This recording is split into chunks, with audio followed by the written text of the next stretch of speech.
What is up, everybody? We are back here for another episode of the JNS Philadelphia Sports Stop. I'm your host, as always, Stephen Rochelle, and to the right of me is the man himself, Mr. Justin Fiorillio. Justin, how are we feeling today?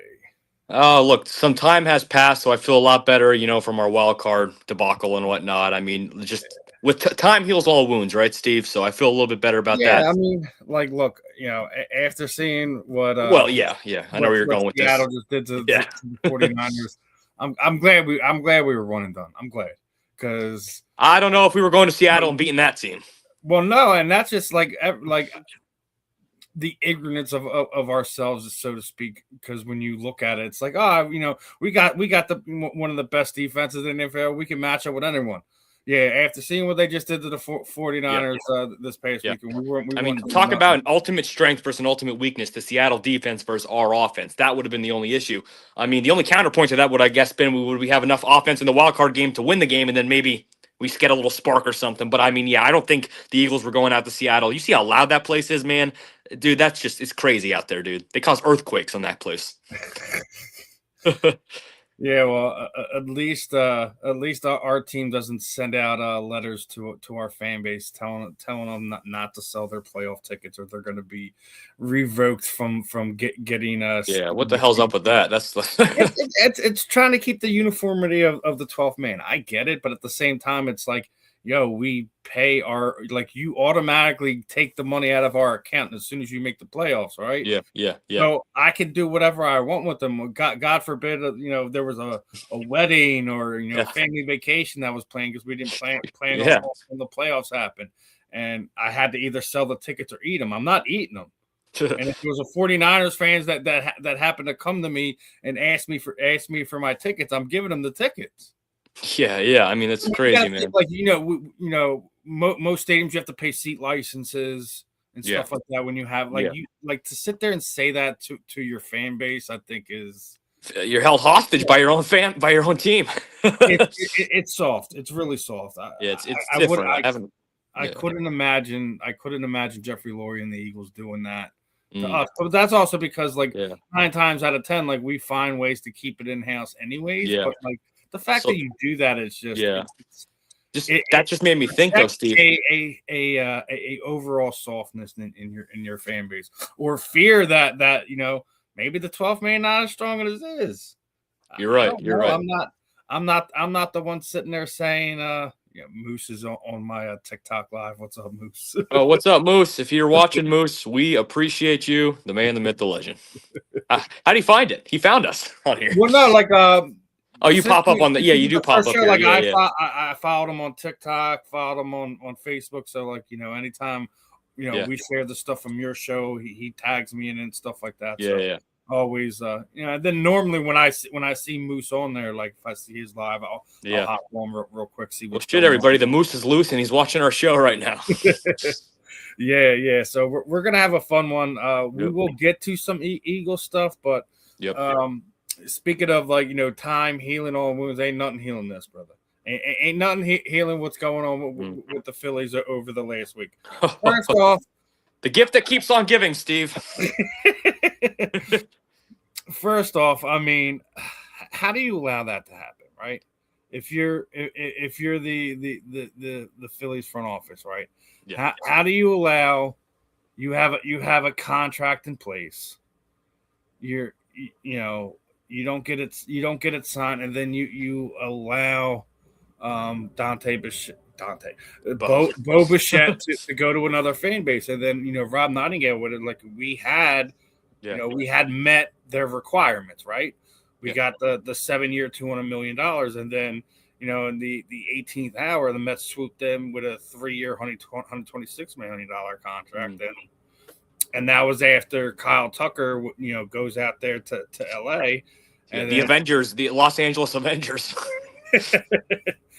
But it's how they're doing their contracts too. You got to think about it. All right, when we're looking at it, 7-year, $200 million, or 3 years, $126 million, and he has all these opt-out clauses in it. So we've done nothing except re-sign JT. Let's remember this one now. This, what this reminds me of? Remember when we had signed Frank Gore, and then all of a sudden at the 12th hour he winds up going to Buffalo, right? Eagles Hall of Famer Frank Gore. I mean, he's going to be a Hall of Famer. Let's be real about that, but not for the Eagles. Yeah. Ooh, there's just a good one. What are your top picks for the Super Bowl? It's kind of hard to say, and I'm not ruling out Denver. I'll start with that. The Patriots in Seattle. The fact that Bo Nix is out. Yeah. I mean, granted, Denver's got a great defense, but seeing what Seattle just did, the Rams eke out down there in Chicago. I think Seattle's going to eat them next week. Ooh, yeah, But I think it's Seattle, New England, and I hope it's a Seattle championship. If you're really painting me in a corner to say what's what right now, but what's your top picks for the Super Bowl there, bro? Yeah, I'm not even doing it. I'm not going to pick otherwise to try to be debatable with you. I'm just going to pick from my heart, which is the exact same thing. I have the Patriots versus the Seahawks, with hopefully the Seahawks pulling it off. That Seahawks team just looks. We know a thing or two about dangerous teams throughout a year. 2017 Team of Destiny last year and whatnot, and they just look like they have it this year, man. I know Sam Darnold, and he had to be trusted, but he did win the game, and and this could be a different, and also, like I said, I won't rule out Denver. I think the Jarrett Stidham thing in their defense and playing at home. If we know anything about backup quarterback championship moments, I mean, I'm really not ruling out Denver. I was honestly thinking about almost going Denver, Seattle, but I'm going to go Patriots, Seattle, go with my heart, and that'll be my final pick. We're getting ready to spew some venom on our Phillies right now. That's what's going on beyond Jace.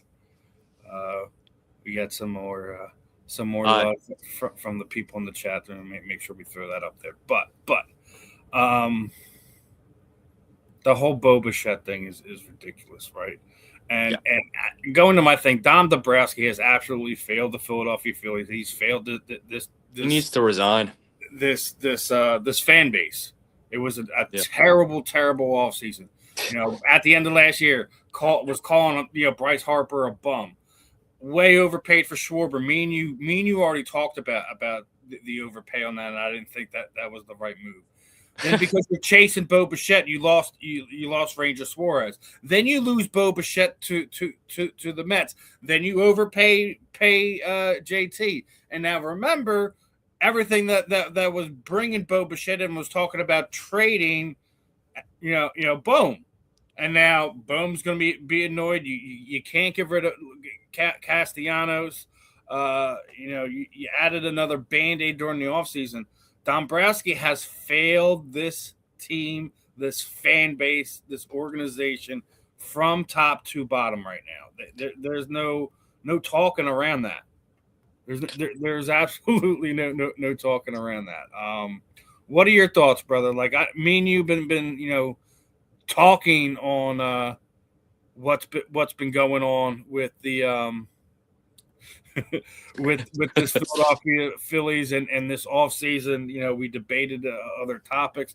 At this point now, if he needs to do anything to save face, he has to make a trade at this point in time, because that's what you need. Because when you look at it, when you look at the available free agents right now, what's out there? I'm not overpaying for Cody Bellinger. Mm-hmm. You don't need a first baseman. Bring Harrison Bader back. Bringing Reese Hoskins back. Like, none of this is going to help put this team in a better position. You needed the right-handed bat to protect Bryce Harper, and it's not there now. Well, I'm just going to rip the Band-Aid off, Steve. Well, first off, before I rip the Band-Aid off, can Howie Roseman GM the Phillies? If he can GM the Phillies, then that would be awesome. But listen, I'm just going to rip the Band-Aid off. I think we're just heading towards the inevitable, because you show me that list. There's nobody really great left. I don't know what kind of trades they're going to pull out of their ass, if they even do. They don't really do that lately, big trades and all that. I think they're just going to have to rebuild. I think we're heading towards a total rebuild. Like, might have to blow it up soon. I hate to say that, but maybe I'm wrong, and try to talk me out of that. Well, no, like we talked about, both Bryce and because they're in a competitive window right now. But I'm saying it's like they're mid to late 30s now. So you overpay for JT, you overpay for Kyle Schwarber, you let Ranger Suarez walk, right? Yeah. So where does that leave you? Leaves you question marks in the outfield because Harrison Bader, didn't come back in here. Mm-hmm. This team needs hitting. That's the thing. But here's the thing: like Bo Bichette isn't this great hitter. Like he's not he's not this power hitter like his dad was. Right? Let's be honest about that. He is a very well-rounded player, but he's not amazing at one thing or another to say it's this huge loss that it's going to cost this team. No, it was going to be able to give the team some flexibility to move a Bryson Stott, to move an Alec Bohm. That was the only thing you were going to do to be able to get rid of one of those bigger contracts. So it puts them in a rough situation in my opinion. I don't know how do you try to overcome that, and this meme just kind of speaks on all of it. The Dodgers, we got Kyle Schwarber, you guys can spend money too. All we got was Bichette. All we got was Ranger. Wait, you guys are signing free agents? Because that's about what it is. It's a joke because they didn't do anything. They're doing nothing. They're really running it back with the same team minus Ranger Suarez at this point in time. Yeah, good luck. So is the Phillies team that we're going to run it back with going to beat that Los Angeles Dodgers team in a best of 7 series? I say likely not. So I think we need to get some help. I mean, it wasn't as we make it sound like we got blown. We got boat raced out of the playoffs last year. Yeah, and everybody's beatable. I give you that. Our bat got cold at the wrong time again. I think that you are in a little bit better situation coaching wise, bringing in Mr. Baseball Dom Mattingly, right? You do get your stuff some stability, accountability, whatever. Hopefully Rob Thompson will stop making some of these silly decisions that he makes. But like, what do you do? Because at this point in time, the Dodgers are going to be a better team. If the Braves are at least a healthy team next season, we could very well not make the playoffs. So it's a dicey situation. And then I get it, dude. We needed to bring JT back. We already talked about this. He's back. You have stability there for the next 3 years, but you have to find a replacement long term when it comes to JT Realmuto. So again, Band-Aid situation.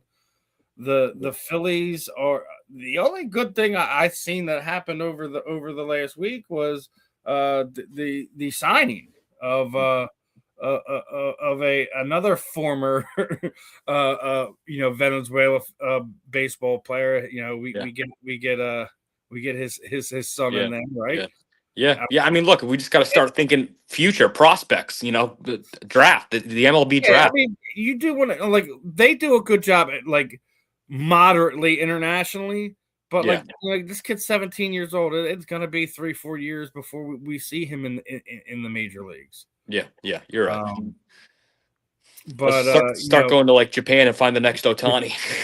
Getting Francisco Renteria was an absolute necessity at this point in time for your farm system. But like I said, he's 17 years old. It's gonna be at least 4 years before he's even in the conversation to make it to Major League Baseball. So I mean, like I said, Dom Dombrowski has absolutely failed this team, this fan base. And the worst part about it is we're going to have an all-star game in Philadelphia this year. You wanted to get as many people in there excited about baseball as you could. And hey man, let's just hope by the time the all-star game comes around, we're winning. I think the other thing about it is that we're still stuck on these long-term contracts to kind of spread the money out. And when you're looking at around Major League Baseball, the way it's formatted right now, that's not how you're going to do it. I get it. You don't want to pay a guy, $60 million over a 3-year period of time. I get that, but you have a nucleus that's been here for the better part of 5 years, and they are missing a piece, and you haven't given them, that all-star level, bat to kind of add with them. Yeah. Yeah. So I mean, do you remember when Bryce Harper signed here so many years ago, and like the feeling of like we're gonna get that championship now, and like this is it. This was like a LeBron decision moment, and it's like fast forward, what is it, 6 years now, 7 years, something? It's like, damn. it was 19 he signed. 2019, yeah, it was like right on St. Patrick's Day. I remember that, yeah, So, right around it, yeah. I mean, we're halfway through that. 13-year contract. We're already halfway through it. We're halfway through it, and holy shit. We have a lot of coulda, shoulda, wouldas. Yeah. Now look, hey, same thing with Embiid, right? But not to get off subject, but cornerstone franchise players aren't delivering. He's made it to the World Series one year. True. We're waiting to get on the Eastern Conference Finals for the Sixers. So I mean, it's a tough pill to swallow if you're a baseball fan, if you're a Phillies fan. Yeah. It's not something ideally you want to have to digest and go over, but I mean, what are they saying there? We need to look through the nonsense on there and read through the tea leaves and like look. Yeah. You're basically running it back with the same team. I don't foresee them making some type of trade to make something happen, because then I think that you'd have to give up too many prospects to do that. Yeah, and unless you're gonna have Aiden Miller play major league baseball this season, and package Bohm, Stott, and an arm, which you're gonna need Andrew Painter, because you don't know when Wheeler's gonna be back. Is it gonna be a month? Is it gonna be a little bit longer than that? So you're without a Ranger Suarez. So you're gonna Walker in that situation. So You have more questions now than you've had over the last handful of years. Correct. Yeah. I mean, granted, you have Harper under contract. You got Wheeler under contract. Albeit, he's going to be on Schwarber. Schwarber here for the next handful of years. Remuto here for the next handful of years. Though his bat turns out the only offseason moves we did was just keep the team together. I guess. But we didn't, because Ranger Suarez walked. So it's I guess, yeah, true, very true, yeah. So you didn't even do that. I mean, you go look at his postseason numbers. It's ridiculous. So our offseason moves were just kind of get a little bit worse on roster wise.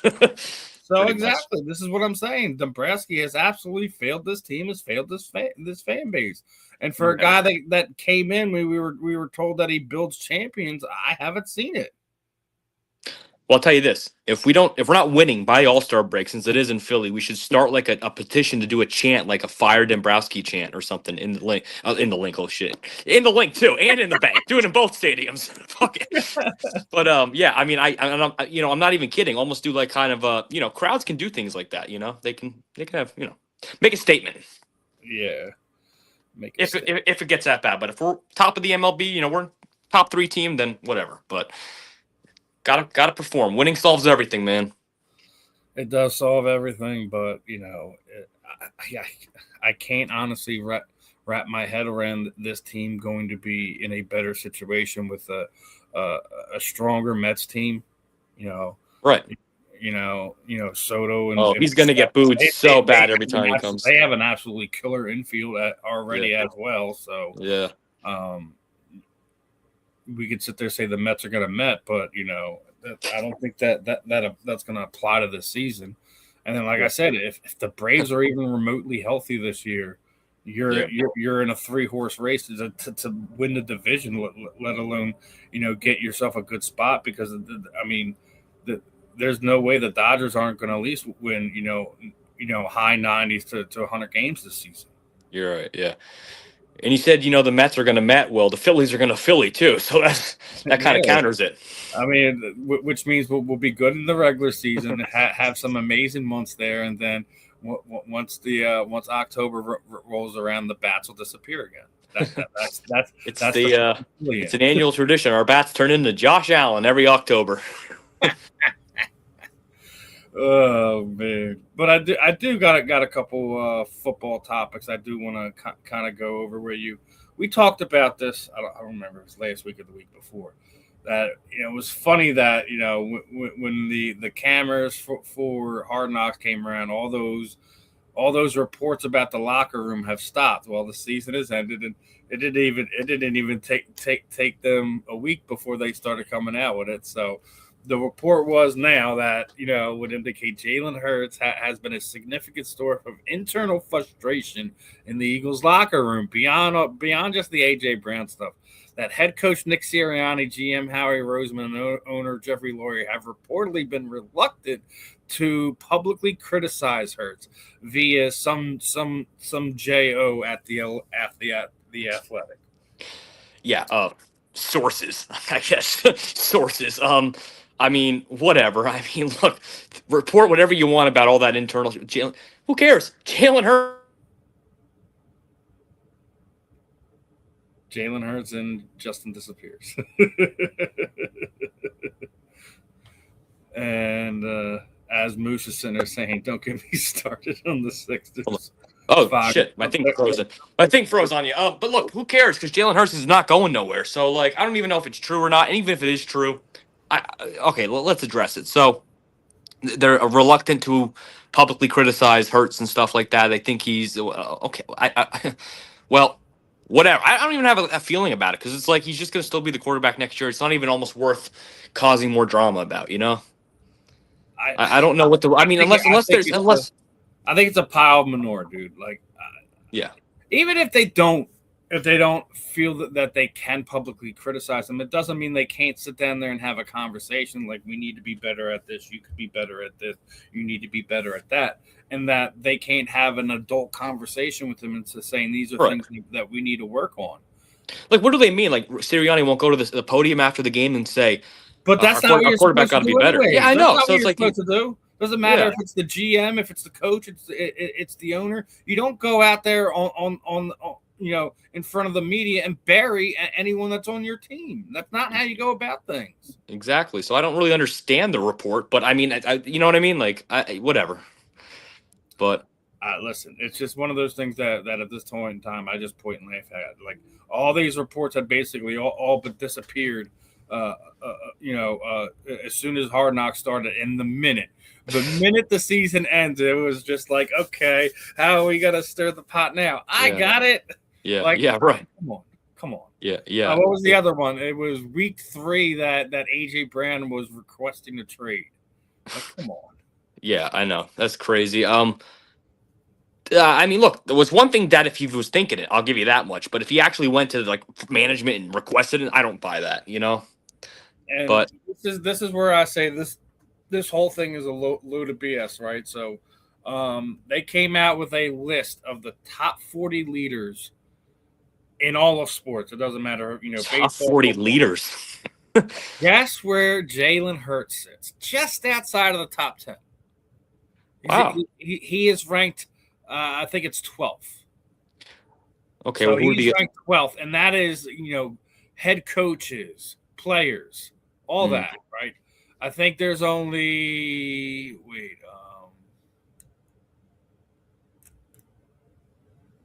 I think there's only 2 players that are on the list that are above him that are not a head coach. I think it's what was it, Steph Curry?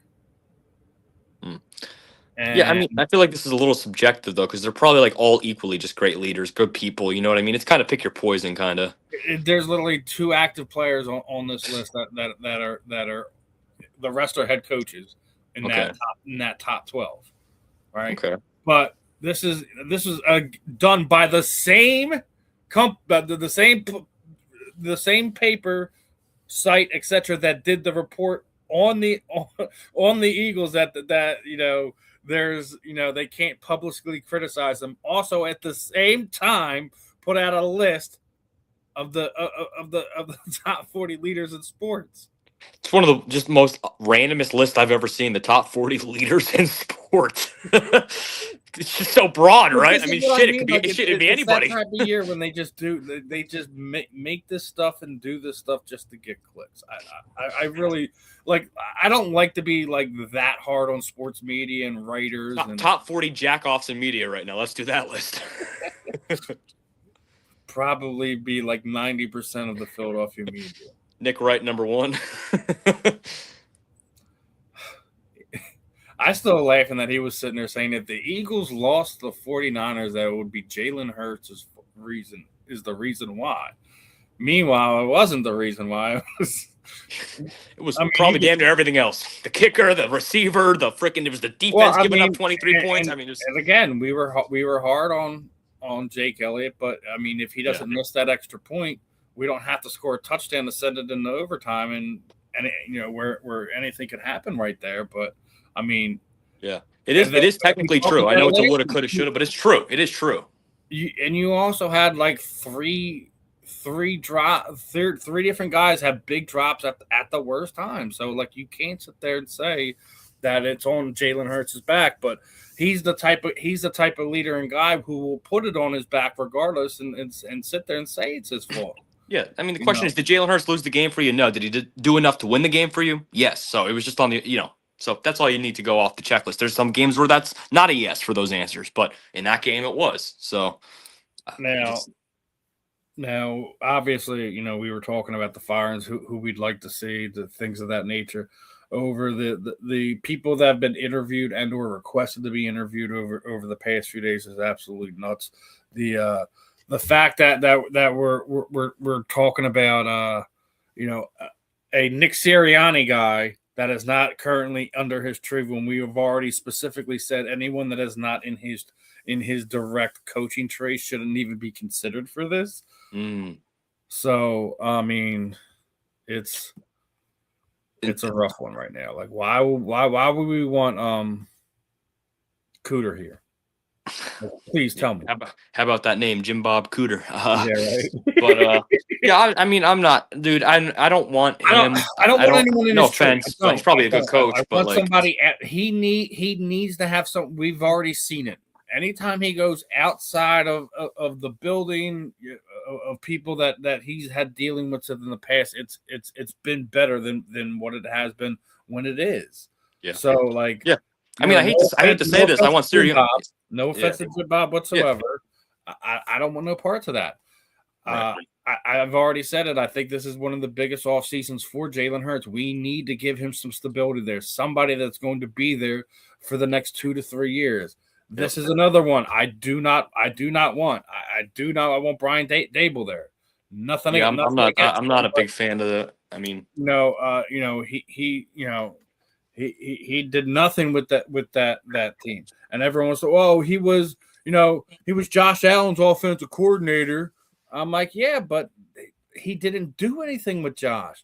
And then let's also remember he was also part of the coaching staff that benched Jalen back in college. Mm-hmm. I don't think Brian Dable works. Yeah, Brian Dable. You better hope you overpay Mike McDaniels to stay here for the next 3 years. Yeah, that's a push because he ruined a perfectly potent offense. The Dolphins' offense had scored 70 points not even 3 seasons ago. 70 points in a game. I know. I'm personally, Steve, and for anyone watching, I am all in on Mike McDaniel or like kind of bust. I mean, or hopefully not a bust. But are they going to screw up this new? Absolutely, they're going to screw this up. Moose, they absolutely have to find someone stability-wise that is going to bring the best, not only out of Jalen, but the rest of the team. I think, and you've talked about it, I still think the offensive line played absolutely horrendous this year. They actually might be most to blame, more than Patullo. In the top 10 of offensive lines this year. Yes, there was injuries. Yes, guys were playing through injuries. I get all that. But the fact that Cam Jurgens made a Pro Bowl was absolutely sickening to me. Yeah, and like people want to say, I mean, obviously he's not a Jason Kelce, but Kelce had bad years too. He openly said it. He thought in 16 he was done. Yeah. And then next thing you know, he goes on a multiple season run where he's playing his best football. Yeah. Not often do you see Pro Bowlers on like a bottom 10 offensive line year. So I mean, I don't. Yeah, Moose. Pro Bowl is nonsense, but the fact that he was voted to one was mind-boggling to me. Mind-boggling.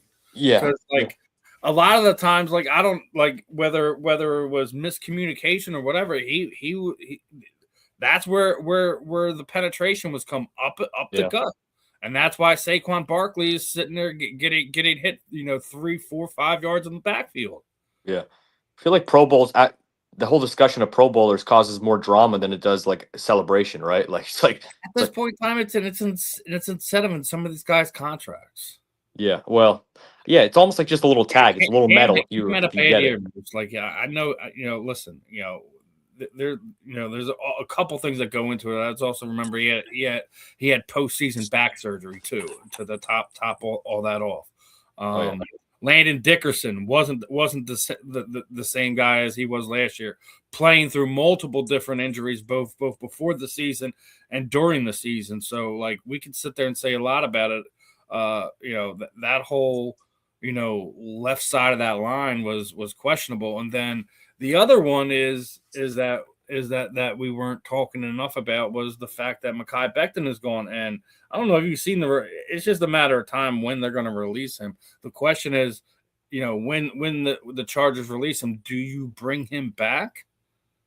Well, the instinct is to say yes, but you do have to look at like the price and what the roster give up and all that. Price, but like it's like one of these things. Like obviously he felt like he wasn't being used properly in that scheme to kind of do what he did best here in Philadelphia to get him there. Mm-hmm. So do we put that into retrospect of it? But I mean, you could obviously Tyler Steen just wasn't the guy. He just wasn't the guy you needed him to be. So I say bring Big Ticket back in here and like a veteran minimum type deal loaded with incentives to kind of take care of. I mean, he's still going to get paid for what he was supposed to be paid while he was there. But whenever you talk to Eagle fans and they talk about like all the off last year or like why this year we're not as good as last year, kind of sometimes they'll all initially kind of refer to the Mekhi Becton move, though. It's like the unspoken kind of, man, he's very underrated move that we lost Mekhi Becton because that offensive line so bad this year was so better last year. So it's like, Milton Williams looks like he's about to go to back-to-back Super Bowls, one for the NFC, one for the AFC. Yeah. So. He's pulling a Chris Long. Remember, Chris Long did that. He won one with the Patriots, and then he went to us, and he won the Eagles one. Yep. So, I mean, like, look, last offseason was rough, and this one's even going to be rougher. We already went through that list, man. You're going to have to sign Reed Blankenship. You're going to have to sign Nakobe Dean. You're going to Dallas Goedert. Yeah. And I'm glad you just mentioned the tight end because it's one of the next things I want to do. Maybe you let him walk, right? Oh, let Dallas Goedert to walk. You get younger at the position, and you bring in this guy Kenyon Sadiq. I know some people are saying Kyle Pitts. Do not do that. Please do not do that. He cannot block worth a damn. He's a glorified wide receiver. I love Kyle Pitts. I love the fact that he's a Philly guy. I get all that. Kyle Pitts breakout year this year, everybody.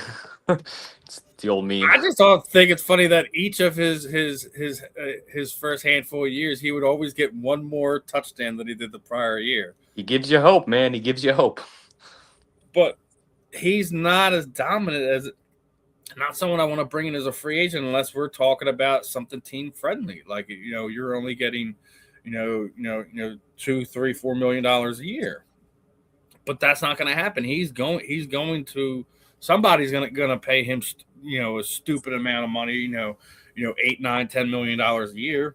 It's not going to be us. But you do need to figure out what you're going to do with that tight end position. You did get a 5th-year option on Jordan Davis, so you have to figure out how to move money around, and everyone's basically wrapping it around what we should do with AJ Brown. I do think you need to sit down with AJ Brown and ask him what he really wants to do. I think no matter what, you should have it where you have to have him on the roster throughout next season.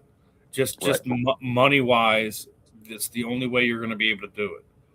I think after June 1st, the cap hit would be a lot more reasonable. Like in the frame, I think it would be like $14-15 million a year instead of like if we do it, anytime between now and before the June 1st date, it's like $40 million, dude.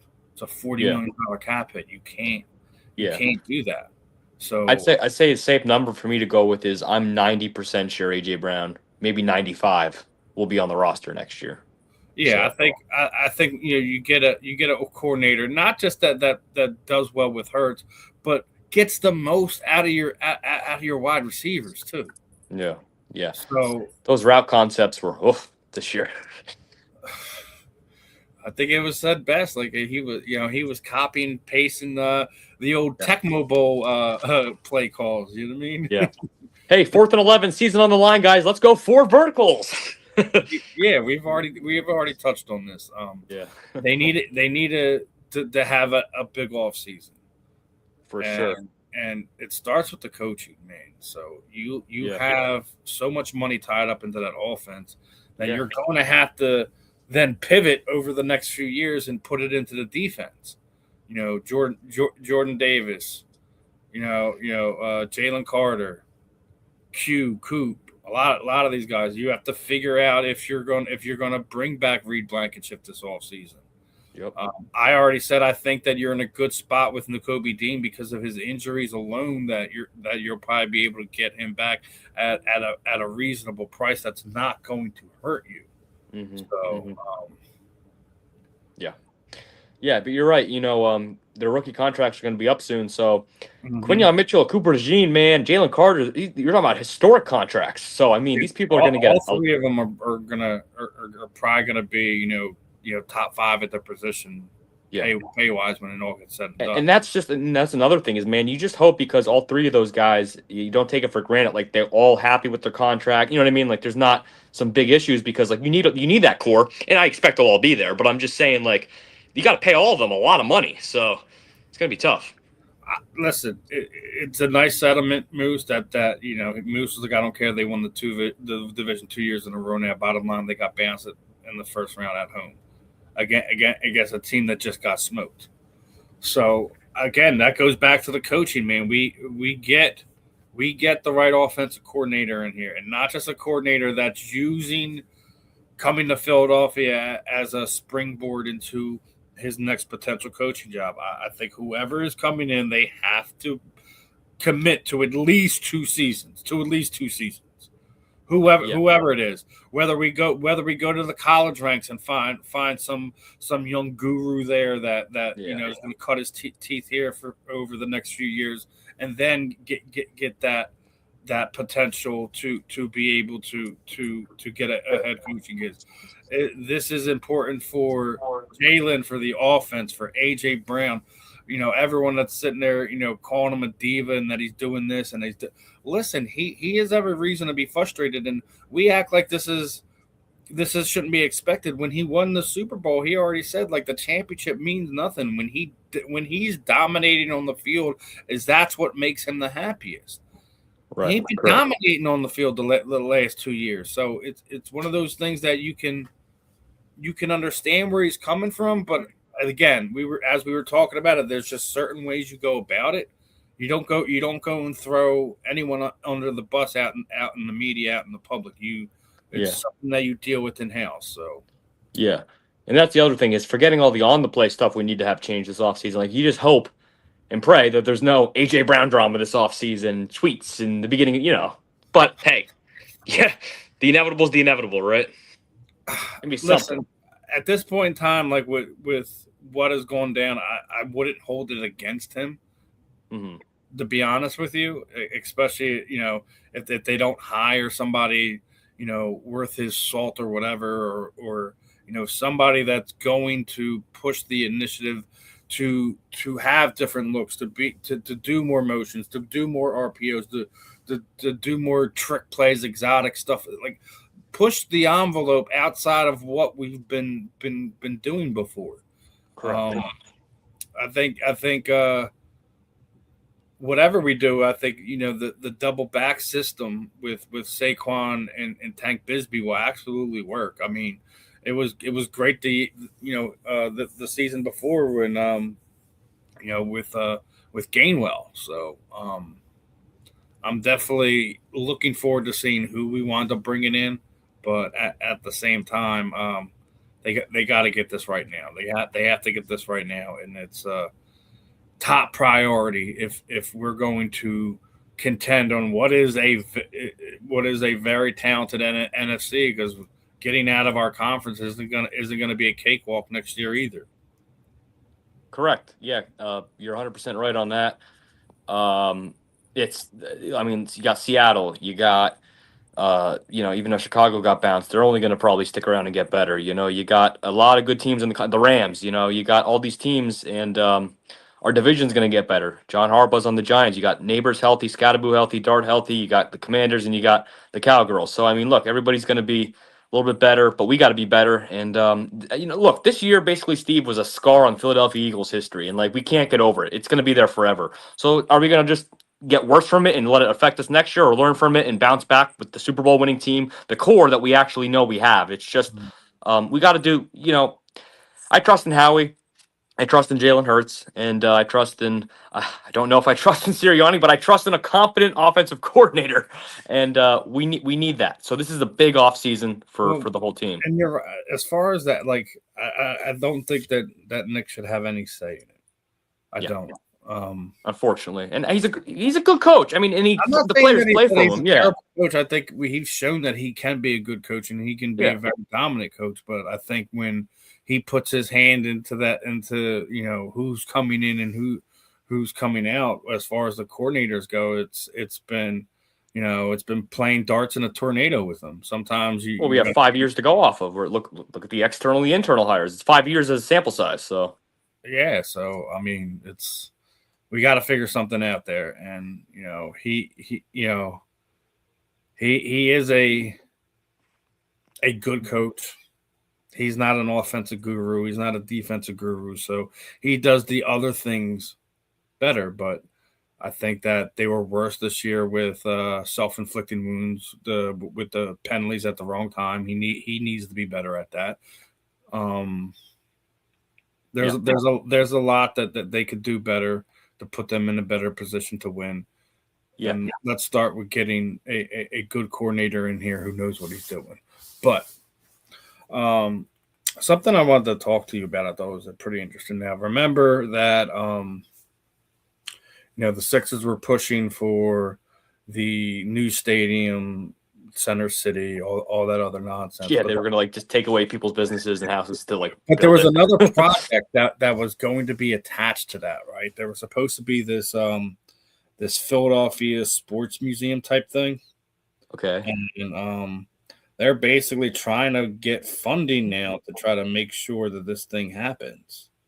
Because it's is there anything bad news about it? Like they got to tear shit down to make it? No, basically what they're doing there is like they were hoping within building that, like that they would have on top of those stores that would have came out, it would have been a Philadelphia Sports Museum.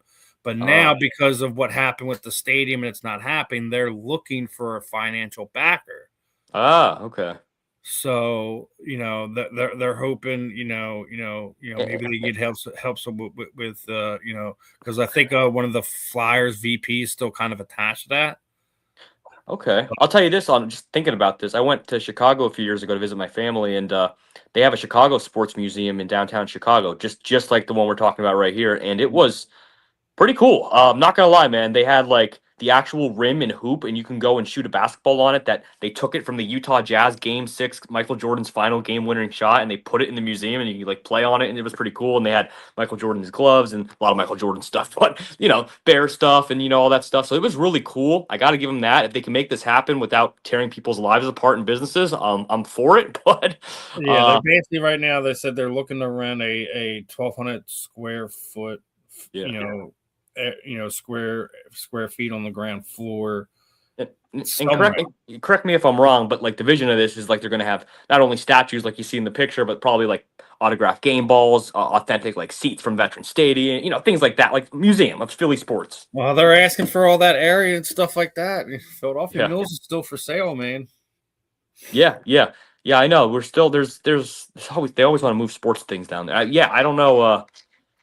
Hey, and speaking of which, we touched on a topic earlier about the letters going out to the season ticket holders with the Seahawks and stuff or whatever. Last time a letter was sent out, I think, to our season ticket holders was regarding that stadium. Remember the Eagles Stadium? And I still always wonder what they're going to do with that. It's around that time. It's it's been 20 years or so. Yeah.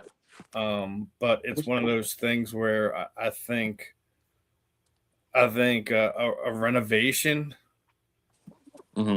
over a move or a rebuild of a stadium. Like I said, I keep mentioning Philadelphia Mills because it's so close to the highway. Yeah. And a lot of the surrounding businesses and stuff like that can easily be bought out. Just wait till their leases expire type situations, so they have the area for the parking lot, the stadium, the whole nine thing. It doesn't matter if it's the Eagles, if it's the Sixers, whatever. I think it could be something that could work just logistically wise, just having it that close to Woodhaven Road and 95 is, I think, optimal to having a potential stadium. Hey, nobody said traffic for the current situation is ever a breeze, right?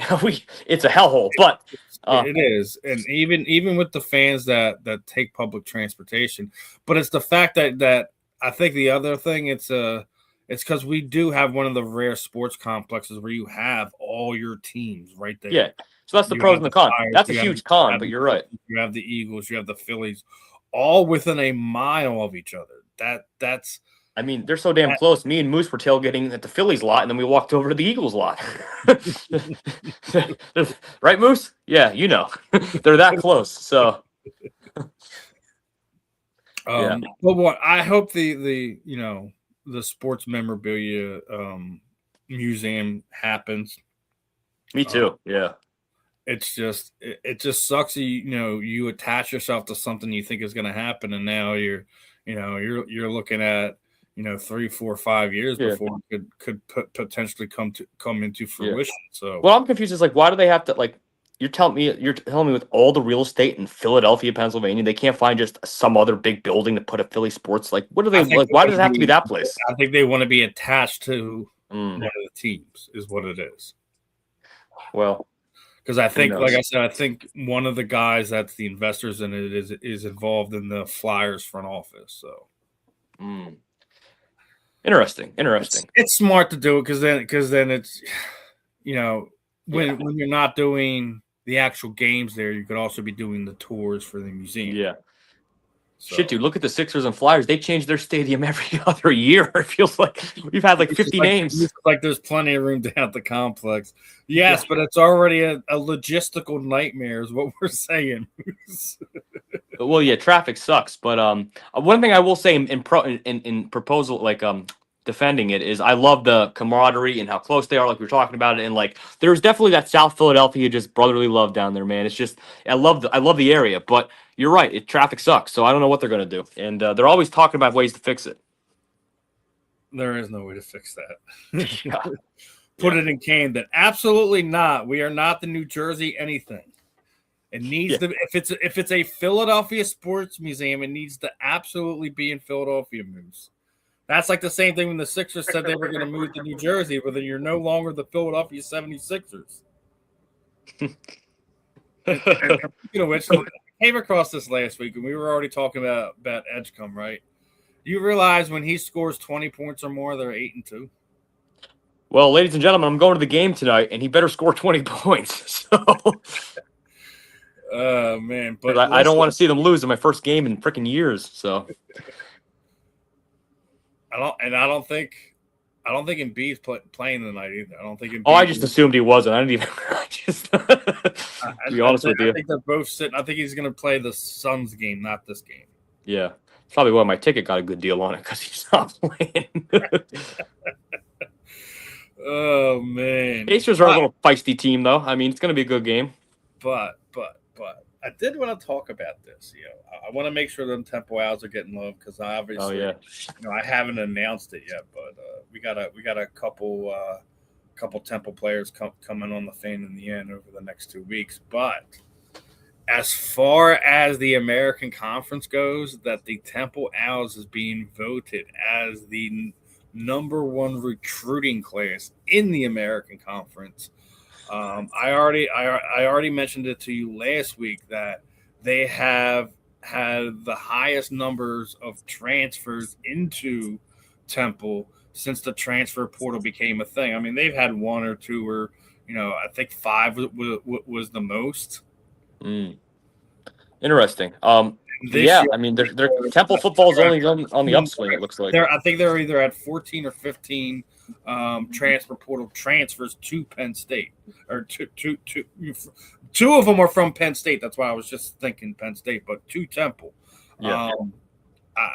I think there's a good reason this year to go down to Lincoln Financial Field on Saturday afternoons and check out what the Temple Owls got going on, because yeah, man.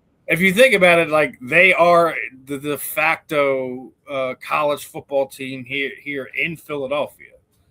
You're right. I mean, there is no. I mean, it's not really a Philadelphia football team. Penn State is more Pittsburgh or upstate PA than it is Philadelphia. So Temple would be the team that you would need to keep your eye on. So, and Temple's the only. They really are the only school that would ever, if they ever got good, that would have like ever a chance. Like, Temple could technically win a national championship. Like, you know what I mean? Like, if they get like you know what I mean? They have the rights, and like they can legally go win the national championship. They just get good enough. So it might be 30 years from now, but like, you know what I mean? So, but they could. And Moose said he's just kidding about Camden. Thank you, Moose. We're gonna send you to Camden. That, Moose. Appreciate that. We're sending you to Camden. As long as you're not sending them in there to talk to Giants fans, I think you'd be all right. Yeah. Hey, as long as they don't move Live Casino out of South Philadelphia, because that's me and Moose's meeting spot. Live Casino, right, Moose? Oh my God, you guys don't get it. Listen, it's never gonna happen, and I'm very, very well going to block you as soon as this is done too. They're blocked for a reason. You guys are a bunch of trolls and giveaway hounds, and that's why we don't like you. And here's the thing. I'm not the one that officially blocked you. And Scott doesn't care enough to unblock you, and that's why you're not here anymore. Coming begging to me ain't going to do nothing. It's just another thing for me and Justin to point and laugh at. Yeah, I guess so. Here's something. Maybe if you guys actually engage the host on this platform with actual conversations about topics they're talking about, you never would have gotten blocked in the first place. Scott said, "I'm the boss now." I'm not the boss now. He's the boss.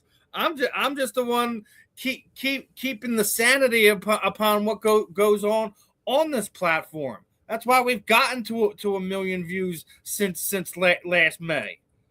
It's not because I'm the boss. It's because I'm helping Scott making the hard decisions, like making you noodles have absolutely nothing to do with what we're doing. Noodles. They are, man. Noodles. Like, listen. All right, listen. I'm gonna explain. You're so clueless to what just happened here. I'm gonna put you in there, right? Yes, Move. We have trolls here. But when you don't see the comments on TikTok is because it's on StreamYard, and that's where everything is. I air everything on TikTok so other people can listen into our conversations, because StreamYard doesn't connect to TikTok. So what happened was these guys were always commenting on Scott's stuff, but they would be commenting nonsense, like talking about food, like what's everyone eating, what's everyone into. And we're all like having conversations of the general sports topic, whether it's baseball, football, hockey, basketball. And a lot of times they'd hop on the football show and be talking hockey. Like, listen, like literally he has a banner in here. I'm going to pull it up real fast. This banner is for them. That should explain part of the reason why. So the other thing was like when I announced the big giveaway that I wound up giving to Eddie Prather, is that when we hit 1 million views, I was doing this giveaway. So like every episode, every week, it'd be like, so when we're doing the giveaway, like a broken record. So I'm like, listen, if and I told Scott, if I hear this again, I'm done with it. I'm done with them. I'll make sure that none of these guys ever get it, and that's what happened. So. Well, yeah, I mean, that would be frustrating. That's what I did. That's what I did, Moose. I told the jabronis to stick it, and that's it. But they're so mentally disturbed. They go and create other accounts to continue to come on here and comment. So I get Moose knows a thing or two about that. That's all I'll say. So when we get these knuckleheads hopping in here, like I'll get to a point just to say like, hey, whatever. So now, like, I'm gonna let Scott know, like, hey, like, knuckleheads are back in the chat again. So yeah, we're gonna. Well, hey man, as long as they're blocked, I guess we don't got to worry about them. But so who was that guy? Was he like their spokesperson? I guess it's one of the people he named. It's one of the people that he named. It's not okay. Like he's not sitting there like doing anything like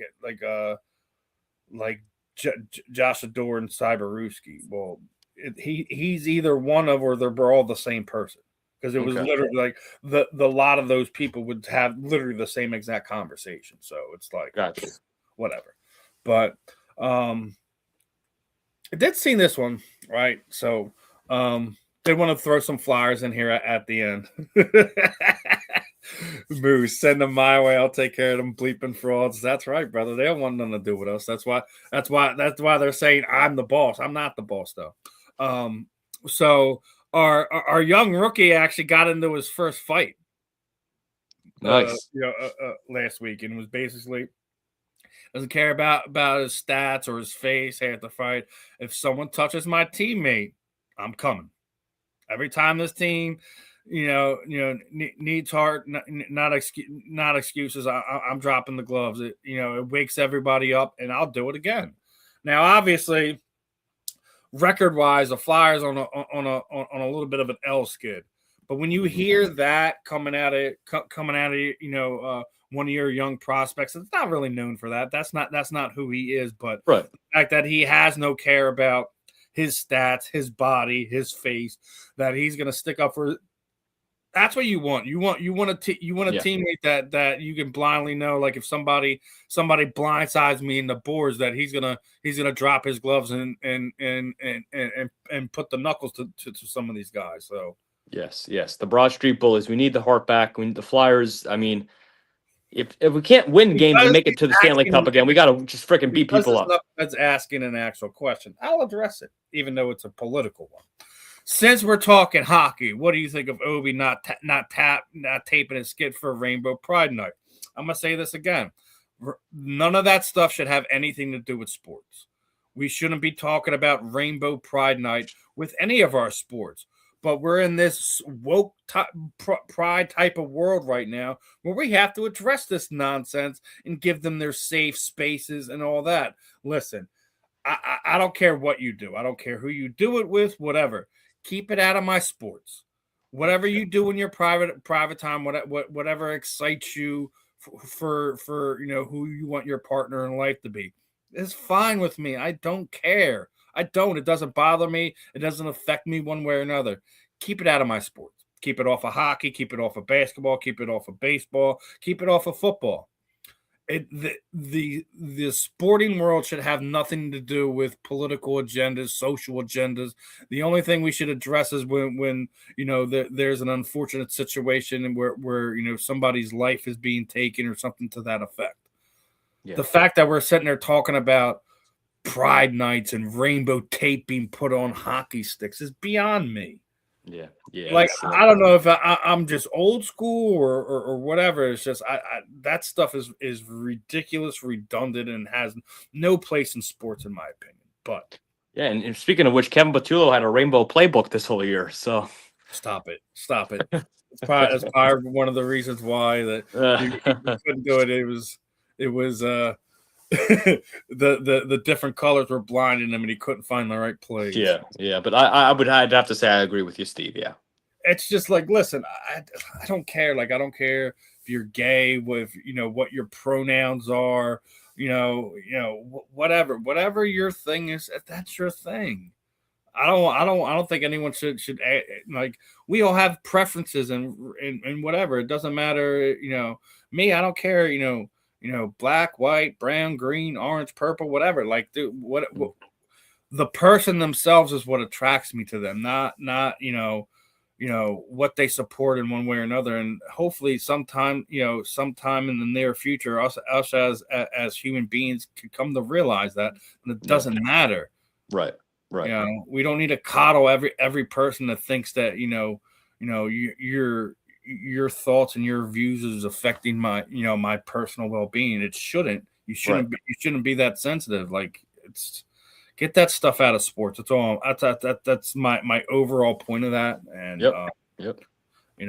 as we wrap this one up, Justin, your final thoughts, what you got going on, and anything special you're getting into outside of going to catch some basketball. I had the early start because I was going a few weeks ago. Now it's your turn.